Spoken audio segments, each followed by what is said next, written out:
Howdy folks, welcome back. If you happen to be new to my channel, my name is Mason George, and not only do I just collect motorcycles, I have a little vintage motorcycle shop, and I buy a lot of motorcycles, old ones, and that is exactly what we're doing in this video. A little different in this video is I'm taking my wife's Jeep to get this one because this is a 1,400 mile trip. So obviously the bike that I'm going to get is pretty special if I'm willing to just on no notice jump in the car, drive 1,400 miles and make this happen. So we're setting up the Jeep and I'll show you guys that. I got my little helper here. This is Hazel, my little helper. So yeah, she's helping Daddy out. We're setting the Jeep up. I'm gonna leave first thing in the morning and we're gonna go on an adventure because you guys love adventures. So normally when we're going on road trips, we take Larry, AKA the big diesel, 7.3, my truck. I love that thing, she's great. But because we're going so far and I'm only getting one bike, I figured, you know what, let's try out the Jeep. I got this little hitch hauler thing here. These aren't rated for a ton of weight, but this bike is partially disassembled and I'm gonna take some tools with me and some moving blankets, and we're gonna disassemble it a little bit more if need be. And then we got plan C right here, the hitch. Because I've never used this thing before, plan C is get a one-way U-Haul trailer and just drive it back. So if you are new, I'm in Santa Cruz, California, beautiful place, and we are headed up to outside of Portland, Oregon. It is 700 miles each way, and according to the GPS, it's between 10 and 12 hours straight through, so it's going to be a good one. And by the way, if we look super hot and miserable, that's because it's 6 p.m. and it's 90 degrees still. We're having a heat wave. It's hot, hot, hot. So I'm looking forward to going up to Oregon. Hopefully it's a little cooler up there. All right, ladies and gents, it is 7:01 in the morning and we're hitting the road. Pretty stoked. We'll see how this goes. Just an absolute beautiful morning out here. Absolute beautiful. All right, what do we got here? Somebody else is doing a little bike tripping, huh? Oh, a couple classics. Decent.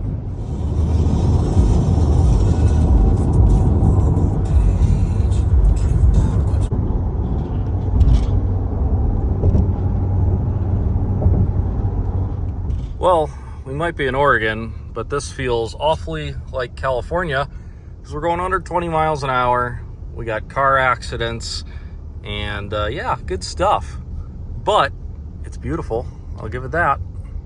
Alrighty, so I made it to beautiful Oregon. We're up by the Hillsboro area and I just got to the gentleman's house who I'm buying the bike off of, and it's just as he described. Total barn find, hasn't ran since 1983, so let's check her out. So one of the things I'm doing here is we're putting the bike on the hauler here, so I'm putting all the extra parts inside the Jeep. Got the tank off here. This bike actually had a Vetter Windjammer style fairing on it, but one of the cool things is it says Kawasaki. Haven't seen that before. There's my new friend Mason come to see me about a bike. Exactly. Yeah. So let's tell everybody the history of this bike here that I'm buying from you. Oh my goodness. It was about 1983, I think it was, when we used to live in northwestern Montana. I bought it from the volunteer fire department chief who just lived up the street from us, and it's basically been sitting in our garage for the last, what? Well, I guess 40 years 30, now? 30 some years anyway. Yeah. And Mason has come here to try and resurrect it and get it back on the roads, because this old guy's a little too old for this big a bike. So. Yeah. And how do we come up? How do we meet? I met by watching a YouTube video of him resurrecting another 900 Z1 about Yep. a year ago, I think it was. Yeah. And that gave me the idea, hey, maybe this guy would want to do something with this bike. So, and out of the blue, he called me. Really this was didn't take too many phone calls for him, and you see the result. He came about what? Couple days. I don't know. 900 miles. 700 miles each way. So it's going to be a 1,400 mile trip. And yeah, he called me earlier this week, and I said that sounds right up my alley, and I love a challenge. And talked to the wife and said, hey, got to take off for a couple days and go to Oregon, and here we are. So yeah, well, I'm very excited. I really appreciate the opportunity to be the next caretaker of the bike. And yeah, thanks for picking up the phone and calling. Well, thanks for answering. Yeah, you're helping us out a huge amount. So and if thanks for that. And if any of you guys have a bike sitting in your garage for 40 years, call me. We'll see what we can do. There's no bike too far. Well, this kind of proves that. That seems a long way to go for a bike, but I'm really glad you did. Motorcycle crazy. Thanks, James. Okay. 1,400 miles, 22 plus hours, and we are back at the shop. What a trip, what a trip. So I'm gonna get all this stuff unloaded, and yeah, wonder if this thing runs, huh? I didn't show before, but it actually doesn't have a ton of miles. It only has 16,000 miles, which is pretty low. Pretty low. And with a little YouTube magic, we are back at the shop.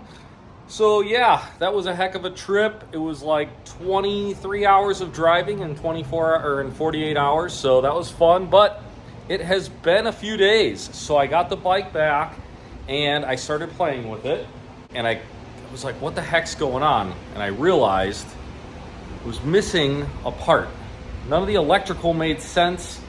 When I was there, I was like excited to get it, and I didn't even like dive into like, trying to get it running. So I pulled up some stuff, looked at some stuff, and I was like, we are definitely missing a part. What part we were missing is this, to be exact. It's got all the plugs, little starter relay. So I hit up the previous owner, super nice guy. In fact, huge shout out to him and his family. That was really awesome. And he happened to do some looking in his garage, and guess what? He found it, put it in a box, and sent it to me. So let's put it on the bike, and I want to see if this thing will run.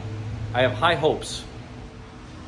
I had it partially apart when I picked it up, but I just had to put this fairing on because it looks so goofy and awesome. Just wild. The old Vetter.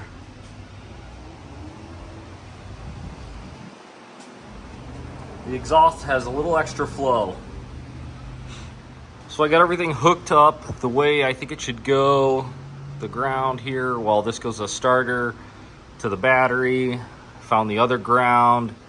Regulator rectifiers plugged in. Everything else is hooked up. So I guess we should hook up a battery and see what she does. So one of the coolest parts about this bike, and when I sell it, I'm keeping this part. But check out this little keychain. Roosevelt Hotel, downtown Glasslow, Montana. No area code. How cool is that? Yeah, that's definitely a keeper. Before I get too carried away and spill gas everywhere, wow, the plugs look brand new. Let's just make sure it's got spark. So I like to live wild and crazy, but I'm not that wild and crazy. We're gonna change the oil on this thing before we start it. After all, it has been parked for 40 years. So, probably a good idea.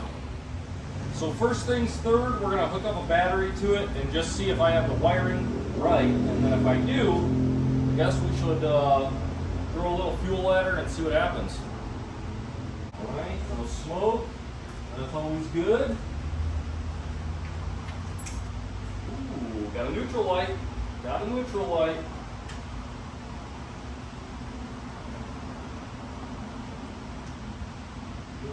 Start button not working. Let's see. No start button going on here. I know that the electric start works though, because gotten it to work when I didn't have that stuff. You know.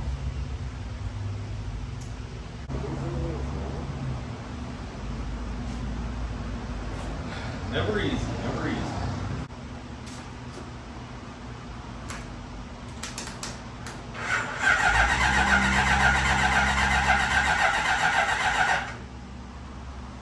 So it works like that, just not with the button.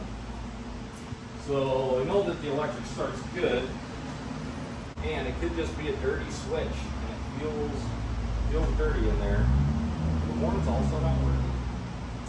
Let's see, turn signals. Oh, we got a lefty, not a righty. Alright. Headlight work? Yep, headlight works, high beam and low beam. Well, just kidding, just high beam. No horn. I don't even see a horn on it though, so that could definitely be an issue.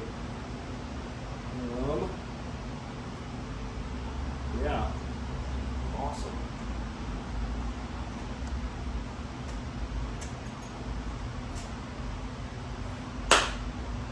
Guess we'll just keep digging. We got power, and just double check everything real quick.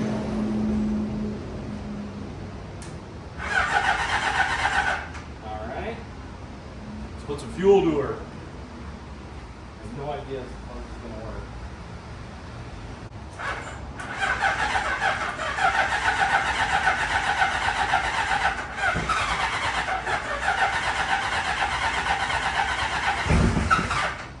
Oh, come on, baby.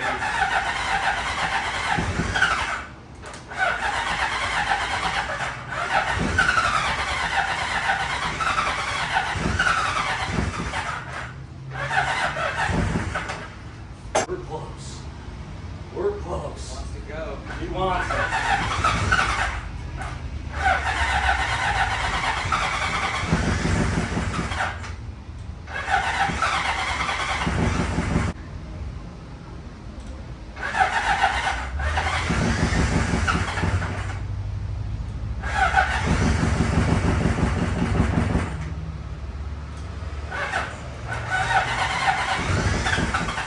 Come on.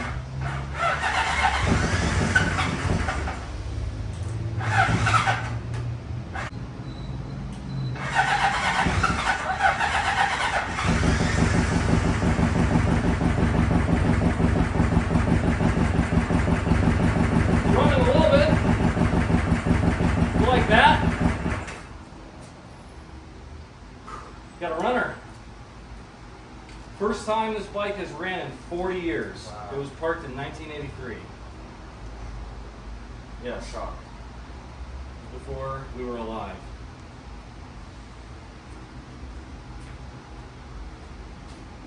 Success. So let's talk about winning in life. Not only did we get the Z1 to run, but a customer just brought me a round table pizza out of the blue. It just really doesn't get much better than this, I tell you. So yeah, Z1 is a runner. Obviously it doesn't run well, and it's not going to until the carburetors are gone through and all that stuff. But we know that it runs, and it doesn't sound horrible. Yeah, she just needs like what every other bike needs after it's sat 40 years. That's everything. So I don't know, I'm not sure what I'm gonna do with this one yet. I might do some more work to it and get it like running and riding and then sell it. I'm not sure, but at least we know it's a runner. If you happen to be new to my channel, please subscribe while you're here. I love finding old bikes and getting them going, and I'm constantly looking for C1s and CBXs and all kinds of good stuff. So subscribe, and we'll see you guys on the next one. Thanks for tuning in. Hey Hazel, is that pizza good? Yeah?